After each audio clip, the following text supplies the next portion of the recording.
C'est au détour d'une promenade, un peu à 30 ou 40 km de Paris. Vous et moi, personne ne s'y attendait. C'est dans ce parcours que nous avons fait une grosse surprise et on dit on ne peut pas laisser passer cette surprise-là. Le monsieur que je vais vous présenter est un artiste. Il dit, tu as parlé, tous les jours tu parles, il y a un enfant qui est venu là, il va te bloquer. Il a fait et il continue de faire la fierté d'un combat noble qu'il mène. La situation l'a contraint à quitter son pays. Beaucoup d'eau a coulé sous le pont derrière lui. Mais il est resté toujours l'homme. Serge Kassi, bonjour. Bonjour frère. Comment ça va? Par la grâce de Dieu, ça va. Alors, Sergio, c'est le petit nom que le quartier te donnait, hein, Sergio? Sergent. Sergent, voilà, Sergent. Et puis il a le sourire. Qu'est-ce qui fait la particularité de Sergent? Et puis, malgré tout ça, tu as le sourire. Qu'est-ce qui fait ça? Ben, quand on a la grâce du Seigneur et quand on a cette chance-là de pouvoir, malgré tout embûche sur ton chemin, le surmonter, on ne peut qu'être heureux parce qu'on a la certitude d'être dans le vrai. Et quand on est dans le vrai, et quand on a la chance d'éviter beaucoup de choses sur son chemin parce qu'on croit en lui, on ne peut qu'être heureux. Va jusqu'au bout parce que c'est pas normal. Est-ce qu'il y a un petit fétiche quelque part qui te stimule à garder ce sourire et tout? Non, ma foi en lui. Ma foi en lui. Parce que de mes parents jusqu'à mes grands-parents, on a toujours cru en lui et ils m'ont inculqué cela. Et c'est comme si je ne voulais pas moi-même. S'il y a un moment de découragement ou truc qui pourrait me venir par rapport à tout ce que j'ai vécu depuis la Côte d'Ivoire jusqu'à ma sortie de la Côte d'Ivoire à partir du Ghana, jusqu'à ce que j'arrive ici à un moment où personne ne croyait que je pouvais arriver ici, ce n'est que lui. Tu peux nous faire un petit résumé de ce parcours, des victoires difficiles que tu as vécu? Un petit résumé. Au soir du 5 avril 2011, quand j'entre chez moi à 6 h du matin après avoir veillé à Cocody sur des balles, des tirs qui venaient du Golfe ou du truc dans tout Abidjan, on attendait, c'est des tonnes de tirs partout. À 6 h, j'arrive très tôt chez moi pour prendre juste des documents. Parce que mon quartier qui était sous la zone, qui était à Angré Djibi, était déjà sous la rampe des rebelles qui tiraient de partout, à partir du plateau de Cuy, à partir d'Abobo. Donc je suis arrivé très tôt pour prendre mes documents. Dès que je suis parti 20 minutes après, un commando arrive chez moi et ma petite soeur a eu juste le temps d'aller chez le voisin. Heureusement pour elle. Elle était chez le voisin quand ce commando-là, sous la houlette d'un certain Diagaou qui était le commandant de la zone qui sont arrivés chez moi, qui ont commencé à tirer partout, on fait ce qu'ils avaient envie. Et bon, j'ai eu le temps de partir vers Port-Boué d'abord, et puis après des difficultés pour sortir de Port-Boué, pour aller à Bassam. De Bassam, on a pu sortir pour aller quelque part dans la forêt à Boisseau et Dieu merci, des personnes nous ont aidés à sortir pour le zone du Ghana le 11 avril à 21 h. Et pour venir à Paris, comment ça se passait? Ben écoutez, je suis allé à l'ambassade de France et on m'a donné un visa pour venir en France. C'est pas un miracle ça? Ben, c'est pour ça que je vous dis que ma foi en lui me conduit partout et je vais et je fais ce qu'il y a à faire. Et je continue mon chemin parce que je suis parti du Ghana, Dakar, le 26 octobre 2011. Une semaine avant, j'avais eu mon visa à l'ambassade de France au Ghana, ambassade de France au Ghana. Ils t'ont confondu peut-être à un Ghanien? Non, j'ai fait une demande normale comme tout le monde parce que la chance que j'ai eue, c'est que je ne me suis pas inscrit comme réfugié quand je suis au Ghana. Parce que mon optique n'était pas de rester au Ghana. Donc j'ai pu avoir ma carte de résident. Je me suis inscrit au bureau de droit d'auteur ghanéen comme l'artiste. Je passais dans les chaînes de télé et de radio ghanéennes pour la promotion de mon album. J'étais connu au Ghana. Et après, je fais une demande en bonne et due forme pour arriver ici. Et j'ai eu le visa. Et quand tu es arrivé ici, comment ça s'est passé? Et comment ça se passe jusqu'à présent? Ben, j'avoue que je suis arrivé dans des moments difficiles ici parce que Sarkozy est encore au pouvoir. Et quand je suis arrivé ici, j'ai fait ma demande d'asile et on a mis 4 ans. On m'a reçu 1 an. Je suis arrivé en 2011, on m'a reçu en 2012. Parce que tous les leaders de la jeunesse, tous les acteurs de la crise ivoirienne étaient répertoriés, ici à l'OFPRA. Donc on était tous connus. Et quand je suis arrivé, on m'a reçu 1 an après. Et on a pris 4 ans. 4 ans après pour valider, pour t'accepter comme réfugié. En fait, quand ils m'ont reçu, ils ont pris mon dossier, ils ont mis à côté pour ne pas que je puisse aller au recours. Parce que si j'allais au recours, j'avais effectivement, puisque j'avais toutes les preuves que ma vie était traquée par les rebelles qui avaient pris le pouvoir à Abidjan. J'avais toutes les preuves avec les images, avec tout ce que cela comportait comme tout. Donc on a pris mon dossier, on a déposé ça quelque part et on m'a laissé sans pouvoir que je puisse sortir, que je puisse travailler pendant 4 ans. C'est en 2015 qu'on m'a donné effectivement mes papiers sous Hollande. Et aujourd'hui je suis en exil ici et je continue mon exil tout en restant dans ma carrière, tout en promouvoir ma carrière musicale puisque je suis artiste, musicien, chanteur. Et c'est ce que je fais. Et vous êtes constitué en une association des réfugiés politiques ivoiriens en France?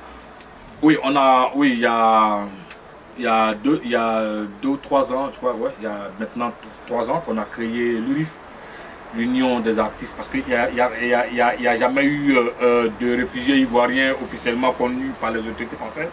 C'est ce que nous avons mis en place avec, en son temps, Baron Michel et le professeur Balobi.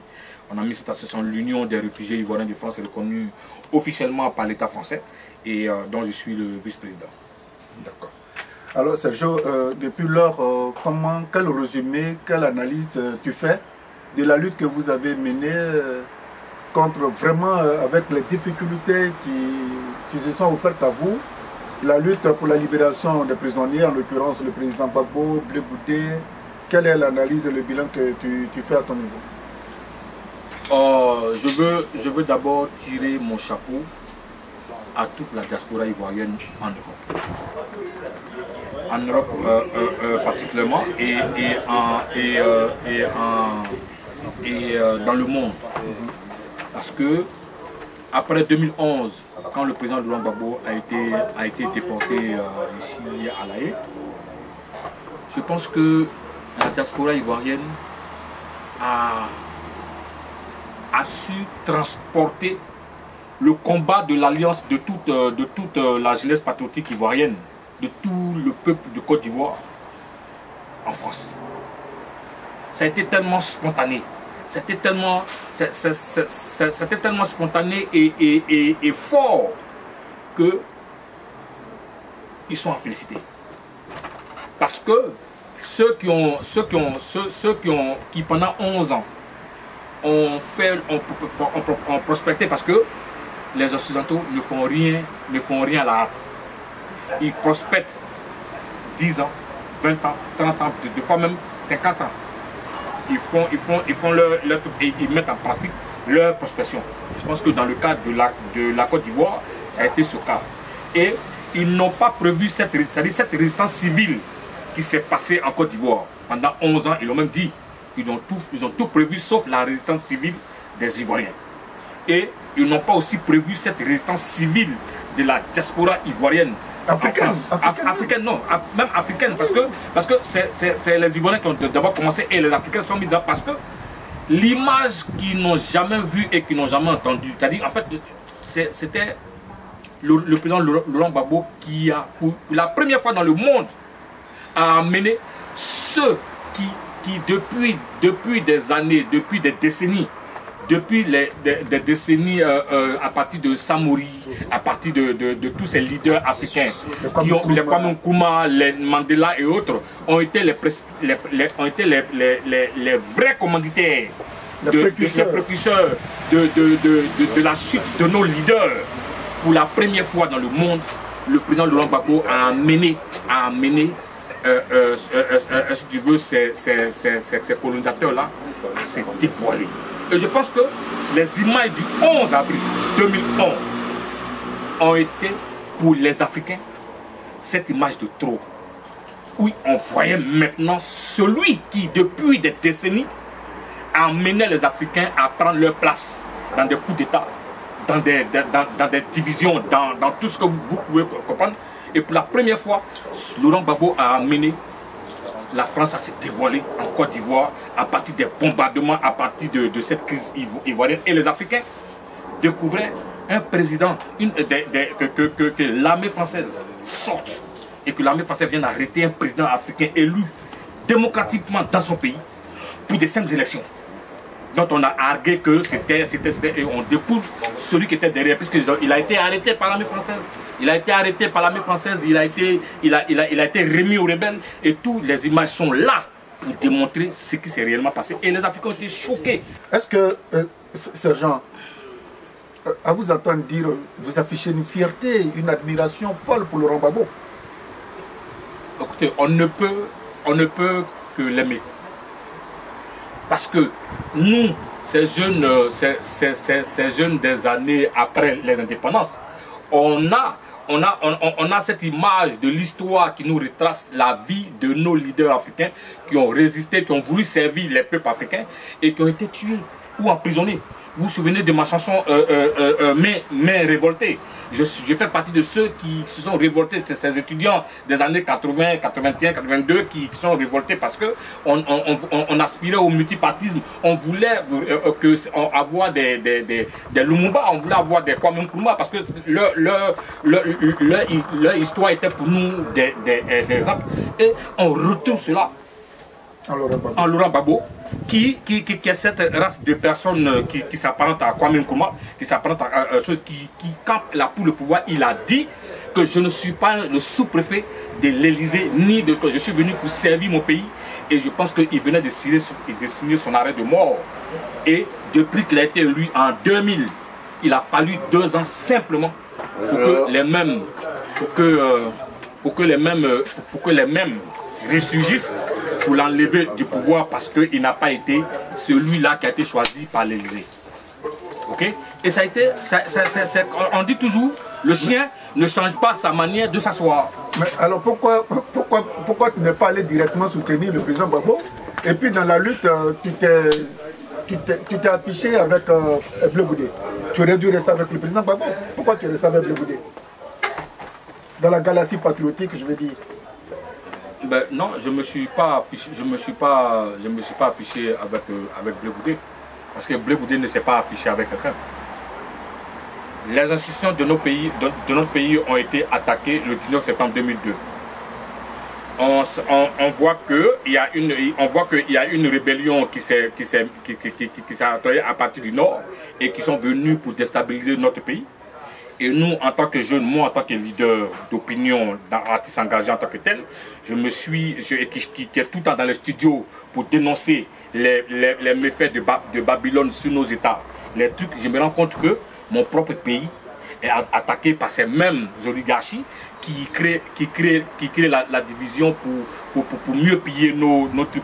Je me suis senti le devoir de venir soutenir les institutions de mon pays qu'incarnait le président Laurent Gbagbo. C'est pour ça que vous m'avez vu avec toute cette jeunesse-là dans les rues à Abidjan pour demander à ce que les rebelles désarment. Et la preuve, avec Charles, on est parti, on a rencontré les rebelles, on a parti de tout le pays entier pour demander aux gens de déposer les armes, que la solution, c'était de discuter. La caravane de la paix. On l'a fait sans armes. On est parti partout, on a rencontré tous les trucs, on est parti même à Boaké. Quand Soro Guillaume, qui était mis dans l'axe de la paix avec nous, où son avion a été attaqué, on était les premiers à rentrer à Boaké pour aller le soutenir pour que cette paix que nous sommes en train de défendre ne puisse pas capoter. Voilà, donc voici le truc qu'on a fait pour sauver notre pays et pour sauver les institutions de notre pays. Et comment tu vois la suite? Ben, je pense que cette année après, puisqu'on a voulu maquiller la vérité en nous emmenant dans un débat juridique pour pouvoir mieux isoler le président Laurent Gbagbo dans les geôles de la CPI. Et je pense que l'abnégation et la force, la résistance des Africains en Europe ont commencé à payer. Ont commencé parce qu'ils ont pensé que c'était une affaire d'un mois. Après, ils ont pensé que c'était 6 mois. Après, ils ont pensé que c'était 1 an. Mais elle dure 7 ans. Et on se rend compte que le schéma dans lequel ils nous ont tous amenés, c'est-à-dire à utiliser des voies juridiques pour maquiller leurs méfaits, parce que tout le monde sait ce qui s'est passé en Côte d'Ivoire, personne ne peut dire que Laurent Gbagbo a été celui-là qui a voulu tuer les militants de M. Ouattara dans un plan commun. Et ce plan commun-là, 82 témoins sont venus à La Haye, tous les experts sont venus à La Haye. Il n'y a aucun, la plupart ont été des témoins à décharge pour le président Laurent Gbagbo et Charles Blé Goudé. Et aujourd'hui, la CPI elle-même est obligée d'arrêter le procès parce que la seconde phase ne l'arrange plus. N'arrange pas les commanditaires de ceux qui ont mené Laurent Gbagbo à La Haye, parce que si 82 témoins n'ont pas pu venir prouver la culpabilité des 4 chefs d'accusation dont Bensouda accuse le président Laurent Gbagbo, devinez la suite. C'est pour ça que je tire toujours mon chapeau à cette résistance africaine qui s'est installée en Europe pour, comme fait de lance, Gbagbo et Gbagbo. Maintenant, comment les Ivoiriens doivent se réconcilier? Quel est le remède selon toi que vous devez mettre en place pour que demain les Ivoiriens se retrouvent en parents, mais pas en chien de faïence? Écoutez, je suis pas celui qui viendra sur des plateaux de télé pour faire chic. Ou pour dire, bon voilà, non, je n'ai pas été cette personne et je ne serai pas. Depuis le 11 avril 2011, quand le coup d'État a été fait pour installer la rébellion au pouvoir, où les FRCI, les rebelles FRCI ont été transformés par décret comme une armée nationale. Depuis l'installation de M. Alassane Dramane Ouattara, monsieur, dites-moi, quel est le pas depuis 2011 que M. Ouattara a posé pour la réconciliation? Rien. Aucun signe. Parce que son pouvoir a été installé dans la division et son pouvoir ne peut que prospérer dans la division. Le jour où M. Ouattara décidera qu'il faut que les Ivoiriens se retrouvent, il faut que les Ivoiriens se parlent, il faut que la Côte d'Ivoire retrouve sur les rails, son pouvoir n'existera plus parce qu'il n'est pas venu par des élections, il est venu par les armes. Celui qui vit par les armes périt par les armes. Et aujourd'hui, M. Ouattara est dans cette optique-là. La preuve, ça fait 7 ans. Près de 300 prisonniers politiques sont en prison, qui n'ont jamais vu de juge, qui n'ont jamais vu de trucs et qui sont en train de croupir dans la désuétude totale au vu de tous ceux qui, quand Laurent Gbagbo était là. M. Ouattara, il n'y a pas de prisonniers politiques. Hein? Ben, je ne sais pas si c'est de la démence. Vraiment, je ne sais pas si c'est de la démence ou s'il fait exprès. Parce que, qui nous disent qu'est-ce que Simone Gbagbo, qu'est-ce que 300 jeunes, près de combien de jeunes ont été arrêtés à Yopougon, simplement parce qu'on les a qualifiés de pro-Gbagbo. Et beaucoup, il y a un qui est mort même, il n'y a même pas encore une semaine, Bouyo Paul, qui est mort il n'y a même pas une semaine, et dont on accuse d'être allé attaquer l'école de police, avec aucune preuve, n'a jamais été reçu par un juge, et qui est mort il n'y a même pas une semaine. Ce jeune-là, c'est un prisonnier quoi. Il y a des civils et militaires qui ont respecté leur devoir de soutenir les institutions de la République, qui sont aujourd'hui accusés de pro-Gbagbo, qui sont en prison. Ok? Dont on accuse de tous les maux, alors que c'est pour avoir respecté leur devoir de militaires. Aujourd'hui, ils sont en prison. Et on dit qu'il n'y a pas de prisonniers. Il y a près de 200 jeunes qui sont rentrés en 2011 en prison et dont on ne retrouve pas de traces. Et ça, aucune organisation des droits de l'homme et tout aujourd'hui n'en parle. Mais ils sont rentrés. Ils ont leur nom, leur famille ne retrouve pas de traces. Vous pensez que ce pouvoir-là veut une réconciliation en Côte d'Ivoire?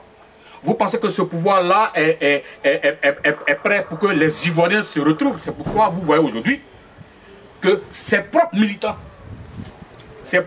et même ceux qui ont fait la guerre, sont en train de se détourner de lui, parce qu'ils n'ont pas pensé qu'on pouvait arriver à là. Ils n'ont pas pensé qu'on pouvait arriver à là. C'est pourquoi je n'ai pas de solution miracle, que si M. Ouattara un jour décide que il faut mettre fin à son rêve de pouvoir régner sur la Côte d'Ivoire sans partage et faire partie et faire rester en exil définitivement ceux qui sont en exil et ceux qui sont dans les prisons, mourir dans les prisons, et pour que son pouvoir prospère. Alors Soro Guillaume prône, nous tirons vers la fin de notre émission, Soro Guillaume depuis longtemps prône la réconciliation, la paix. Est-ce que Sergent tu y crois? J'ai toujours ne pas voulu me prononcer sur la sincérité peut-être de Soro. Il a de bonne foi, il n'est pas de bonne foi. Nous n'attendons que des faits et des gestes qui amèneront. Moi j'estime que si Soro Guillaume se remet en cause, estime que Ouattara l'a utilisé pour arriver là où il est, et qu'aujourd'hui, Ouattara même aujourd'hui, ça s'en prend à lui, ça veut dire qu'il y a un problème. Maintenant, s'il estime qu'il faut que les choses changent, je pense qu'il sait où habite Aboudaman Sangaré, le seul représentant de Laurent Gbagbo en Côte d'Ivoire. Il sait où il habite.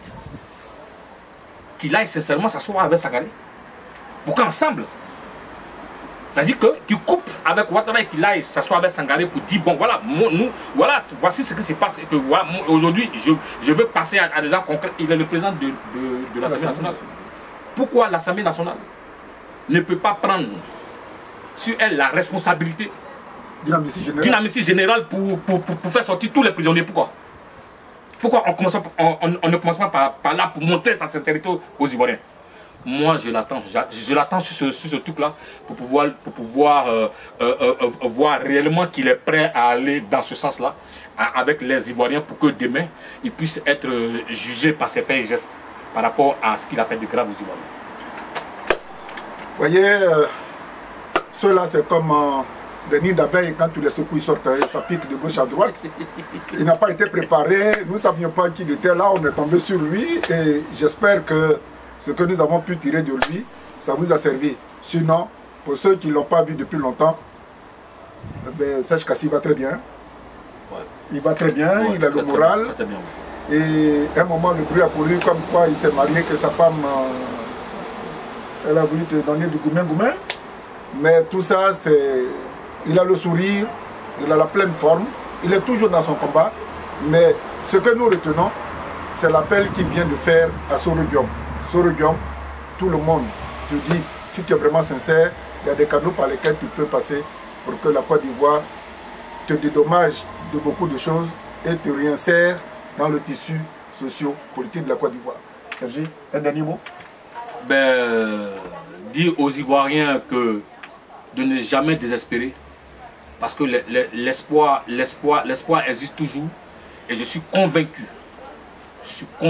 devant Dieu, je suis convaincu que très bientôt, ils auront de très bonnes nouvelles de l'AE. Merci de nous avoir suivis. Sergio, allez. C'est un plaisir. Merci beaucoup. Merci.